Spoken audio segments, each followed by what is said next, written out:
রাওয়ালপিন্ডি টেস্টের শেষ দিন, বাংলাদেশ পাকিস্তানের হাই ভোল্টেজ দিন। বাংলাদেশ পাকিস্তানের এই ম্যাচটি স্মরণীয় হয়ে থাকবে। পাকিস্তানের বিরুদ্ধে প্রথম এক টেস্ট জয়ের স্বাদ পেল বাংলাদেশ। আগের দিন 2 উইকেট নিয়ে এদিন মাঠে নামে পাকিস্তান। শান মাসুদকে 14 রানে ফেরান হাসান মাহমুদ।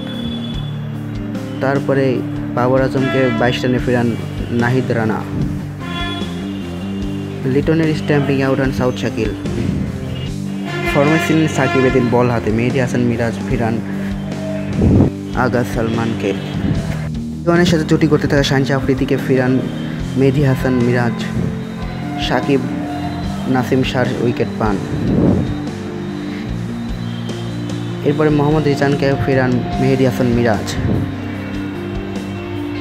30 রানের টার্গেট পায় বাংলাদেশ দল। হেসে খেলে সেই ম্যাচ জিতে প্রথমবারের মতো বাংলাদেশ দল পাকিস্তানকে হারায়।